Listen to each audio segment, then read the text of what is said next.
Bonsoir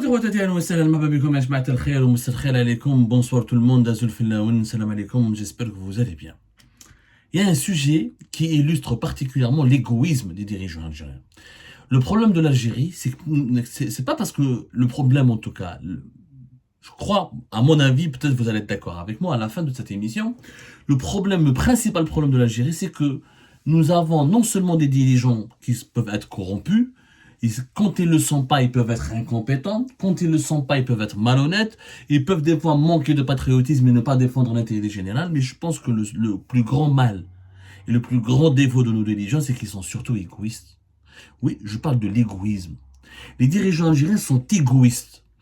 Les dirigeants algériens ne pensent pas au peuple, ne pensent pas à l'intérêt du pays. Ils pensent d'abord à l'intérêt du système. Il y a, pour moi, les vrais dirigeants qui sont capables de développer leur pays, de le redresser, de le propulser sur la voie du développement, ce sont les dirigeants qui ont une ambition de servir l'intérêt général d'abord. L'intérêt général de la patrie, de la population, et pas l'intérêt du clan ou du système. Servir le système et le gouvernement est une chose, servir le pays en est une autre. Et c'est ça, malheureusement, on n'arrive pas à avoir des dirigeants qui pensent d'abord au pays avant de penser au système. C'est comme un simple exemple, auquel vous n'avez même pas pensé, les réserves de change. Donc beaucoup d'entre vous vont me dire, mais Abdou, c'est quoi la relation entre l'égoïsme des dirigeants algériens et les réserves de change? La relation est la suivante, c'est que nous sommes dans un pays où les dirigeants, notamment le régime Tebboune, avaient le choix de tout faire pour renforcer le niveau des réserves de change. Et selon les derniers chiffres de la Banque d'Algérie, à la fin du mois de septembre 2023, les réserves de change de l'Algérie ont atteint 67,9 milliards de dollars. Il y en a presque 68 milliards de dollars. Alors qu'ils étaient de 60 milliards de dollars à fin septembre 2022.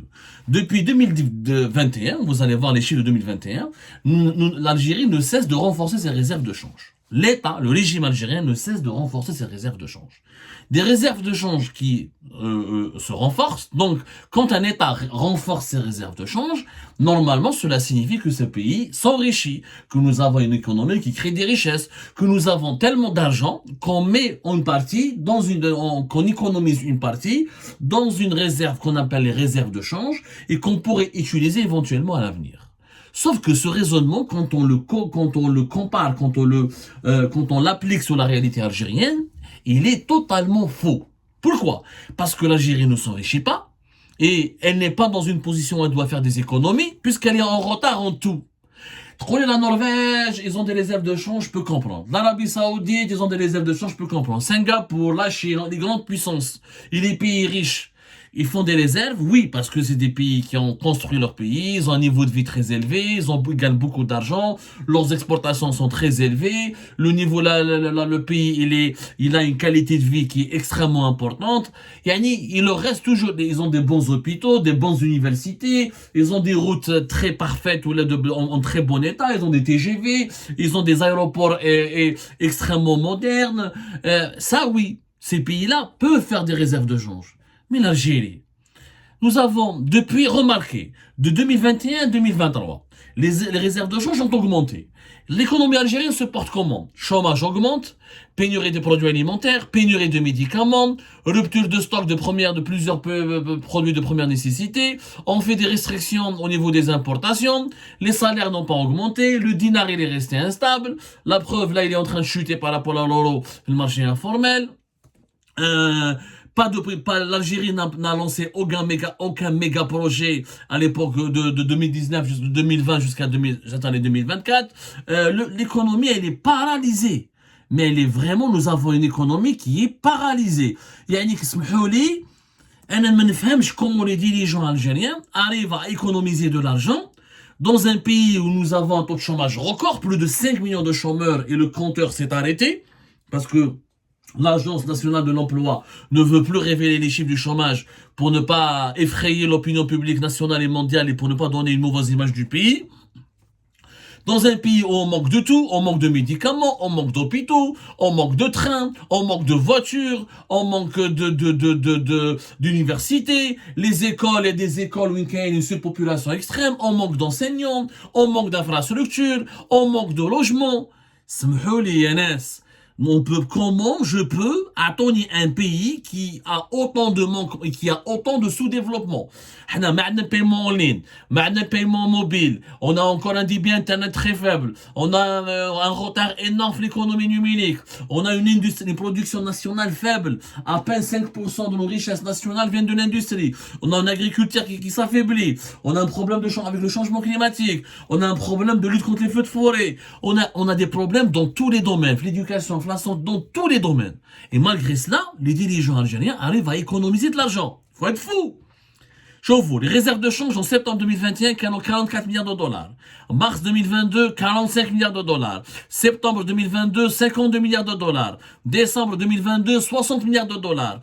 Mars 2023, 61 milliards de dollars. Juin 2023, 68 milliards de dollars. Septembre 2023, 67,9, presque 68 milliards de dollars. Yani de septembre 2021 à septembre 2023, le pays a économisé plus de 20 milliards de dollars. On a économisé 23 milliards. Le régime algérien a économisé plus de 23 milliards de dollars qu'il a placés dans les réserves de change. 23 milliards de dollars. Mais comment il a fait? En limitant les impôts, parce que Nini joue les réserves de change. Les réserves de change, ce sont les dépenses en devises. L'Algérie gagne de l'argent en exportant le pétrole. Et quand elle exporte du pétrole, la différence entre ce qu'elle va dépenser et ce qu'elle va utiliser, la différence entre ce qu'elle va, elle utilise une partie de ses revenus en devises pour importer, parce qu'on importe en devises, et elle laisse une petite partie pour économiser. Donc on a limité la facture des importations. De 2021 à 2023, on a essayé de ne pas dépasser au départ de 30 milliards de dollars, ça n'a pas marché. Ensuite, 35 milliards de dollars, ça n'a pas marché. On s'est limité à 40 milliards de dollars. Et on a exporté pour 60 milliards de dollars, 60 milliards de dollars et quelques en 2022. Et en 2023, on va exporter pour une cinquantaine de milliards de dollars.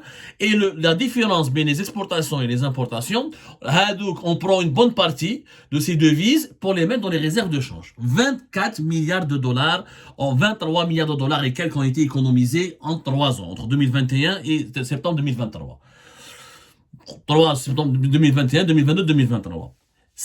Les 24 milliards de dollars, au lieu de les économiser, si on les avait investis pour construire une véritable économie, si on a investi dans l'industrie, pour construire des économies, pour relancer l'industrie de la mécanique, l'industrie électronique, pour créer des emplois, pour faire des zones industrielles, pour investir dans les industries du futur, dans les technologies du futur, dans les énergies renouvelables, si on avait investi dans les énergies renouvelables, par exemple, si on avait investi surtout dans l'industrie où nous sommes cruellement faibles, on aurait pu créer beaucoup plus d'emplois, on aurait pu augmenter davantage les salaires des Algériennes et des Algériens, et le pays aurait nettement mieux profité de ces 24 milliards de dollars, de ces 23 milliards de dollars, que de les cacher dans les réserves de change.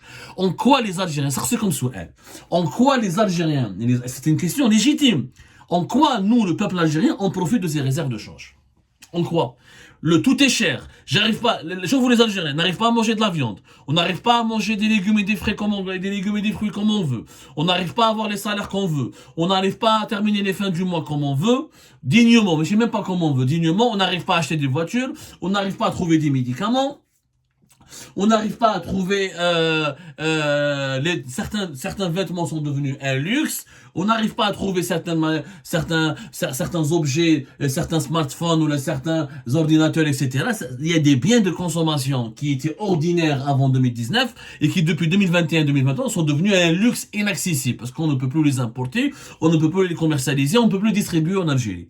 Donc on a privé la population algérienne de viande, de légumes et de fruits parce que tout a augmenté très cher. Si on avait investi ces 24 milliards de dollars dans l'agriculture algérienne pour adapter notre agriculture au changement climatique, en trouvant des nouvelles types, en essayant d'associer la recherche scientifique pour comment développer une nouvelle agriculture et faire face à la sécheresse. Si on avait investi dans la production des viandes, si on avait investi dans la production pharmaceutique des médicaments, si on avait investi dans la production du textile, si on avait investi dans la production mécanique, dans l'industrie mécanique, si on avait dans d'autres types d'industries de montage et d'assemblage, que ce soit dans les pièces de rechange, si on avait investi dans des lignes de production pour produire des smartphones algériens et tout ça, eh ben la population algérienne, là, on aurait mieux profité. On aurait eu des emplois, on aurait eu des revenus, on aurait eu des produits fabriqués en Algérie disponibles en quantité, on aurait eu donc on aurait contribué à baisser l'inflation parce qu'on aurait développé l'offre pour répondre à la demande. Je prive mon peuple, je l'affame pour faire des réserves de change. Ça ne sert à rien. La France, elle est endettée. Des grands pays, tous les pays les plus développés sont endettés. Maouch haram un pays qui soit endetté. Un État qui s'endette, ce n'est pas grave. Ça ne sert à rien d'avoir des réserves de change et d'avoir un peuple pauvre. Les Algériens sont de plus en plus pauvres et leur État est de plus en plus riche. Le niveau de vie en Algérie, il se détériore. L'inflation, elle est à 2 chiffres depuis 3 ans. La pauvreté s'aggrave, les pénuries s'aggravent, mais l'État s'enrichit avec plus de réserves de change. Cherchez l'erreur. Il y a un truc qui cloche. Il y a un truc qui marche pas. Pourquoi? Parce que les dirigeants algériens sont égoïstes. Ils disent qu'on déroule les réserves de change au cas où il y a une crise, il y a une guerre, il y a un problème. Nous avons de quoi importer pendant 1 année et demie ou 2 ans. Nous avons de quoi acheter des armes. Nous avons de quoi acheter ceci. Donc, ils pensent au système. Ils ne pensent pas au pays. Parce que comment tu peux protéger un pays en lui garantissant uniquement 1 année et demie d'importation? C'est quoi 67, 68 millions? 1 année et demie, presque 2 ans d'importation. C'est ça la marque de sécurité. Un pays de 47 millions d'habitants, tu vas lui garantir ce que tu vas lui rendre comme service, c'est lui garantir 2 ans d'importation. C'est quoi 2 ans dans l'histoire d'une nation? C'est rien du tout. Dans l'histoire d'un pays, 2 ans, c'est rien. Rappelez-vous, hier on était en 2021, nous sommes en 2024, on a déjà 3 ans. Qui se souvient comment on a senti le temps passer? Ça ne veut rien dire. Nous n'avons pas besoin de réserve de change. Nous avons besoin d'investissement. L'État doit construire une nouvelle capitale, de nouvelles villes, de nouveaux hôpitaux, de nouvelles autoroutes, des nouveaux trains. On a besoin de fabriquer les voitures en Algérie. On a besoin de fabriquer les téléphones, de fabriquer des ordinateurs. On a besoin d'industrie, d'une nouvelle agriculture, des énergies renouvelables. Cet argent, il faut l'investir. L'argent qui dort n'a pas de valeur. L'argent n'a de la valeur que s'il est investi pour créer de la valeur. Et ça, les dirigeants algériens n'arrivent pas à le comprendre. Ils ne pigent pas cette vérité. Parce qu'ils ne sont pas là pour penser à l'intérêt du pays. Ils pensent à leur propre intérêt. Khabbi draham de côté, je m'en fous du peuple, je continue d'acheter des armes, je continue d'importer, je peux vivre 2 ans si je suis isolé, si j'ai des problèmes, si j'ai une guerre. Mais pas du tout, c'est à une guerre. Il faut une économie solide, il faut une armée solide. C'est pas avec 68 milliards de dollars que tu vas t'en sortir. C'est avec un système économique solide, avec une population travailleuse, avec des infrastructures de qualité. Je vois la Russie, elle a résisté au blocus occidental, aux sanctions économiques occidentales parce qu'elle a une véritable agriculture, elle a développé une véritable production nationale, elle a développé une véritable vision économique, elle a développé des nouveaux partenariats, elle a fait des investissements qui ont pu lui garantir sa souveraineté économique. Les réserves de change ne garantissent pas une souveraineté économique. Les dirigeants algériens, on est bien parce qu'on a des réserves de change. Les réserves de change, 1000 milliards, 3000 milliards, 68 milliards de dollars, c'est rien pour un pays de 47 millions d'habitants. C'est rien pour un pays qui fait entre 900 000 et 1 million de bébés depuis 2014. C'est rien. C'est absolument rien. Donc, c'est du pipi de chat. Cet argent, on a économisé 23 milliards de dollars et quelques. On les a gaspillés, c'est du gaspillage quelque part, parce qu'on aurait dû les investir pour développer notre pays, pour construire notre pays, pour le reconstruire, pour le redresser, après ce que nous avons subi comme perte la crise politique en 2019, et ce que nous avons subi comme perte et dégâts, la pandémie de la Covid-19 en 2020. Mais ça, les dirigeants algériens ne veulent pas le comprendre, parce qu'on m'a acheté dans un autre monde, le monde de leurs intérêts, le monde de leur ego.